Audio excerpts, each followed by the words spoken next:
The American economy's done really quite well, both in the long run or the medium run, but also even since Donald Trump took over.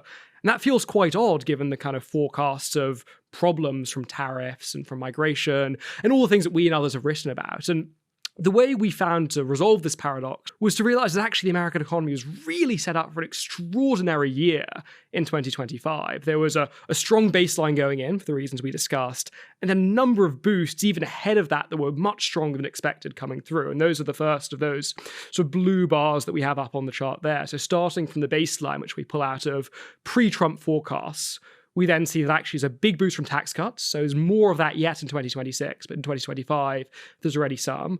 A boost from stock markets doing very well, which is partly fueled by optimism about Trump to a degree, but really mostly fueled by the extraordinary advances in AI. And then even beyond that, a specific kind of data center boom that we label AI capital expenditure that you can see in the numbers too. And so off that baseline, we reckon were it not for the MAGA tax, were it not for everything we're going to get to, America was set up to be kind of homing in on almost 3% GDP growth. And instead, what happened in 2025 was a lot closer to 2%. So that's one way of getting to the MAGA tax, the gap between the two. So the gap between the two is about 0.75 of a percentage point. Yes, exactly. Let's just to keep it simple, the American economy would have grown, you think, about 0.75 of a percentage point faster. Indeed. And so that's one way of doing it. The other way is just to look straight at what did Donald Trump do and how damaging was it? And this is pulling together external estimates, our own crunching of the numbers, and so on.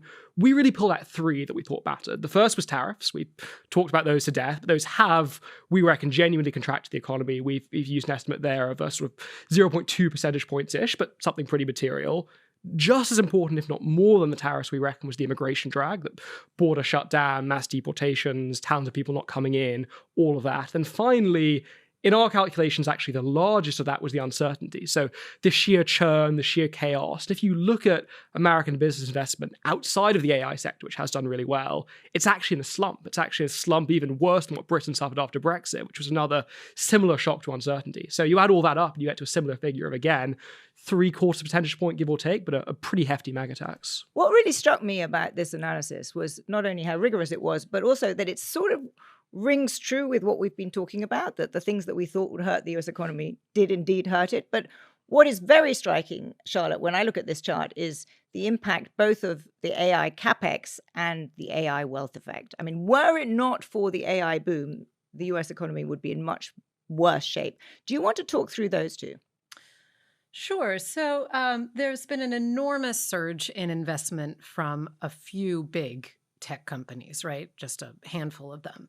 And that has had a big effect that you've seen in their valuations and the stock market performance. And you've also seen a lot of spending on capital equipment. And this is something I thought was really interesting in your analysis, was that part of why the impact on the economy was not greater, actually, is because so much of the investment on capital equipment is on imports from elsewhere.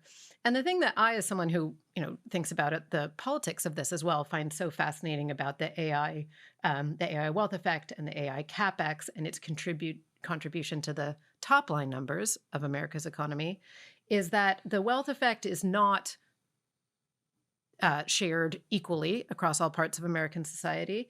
And there's a huge brewing backlash against data centers, against the politics of AI.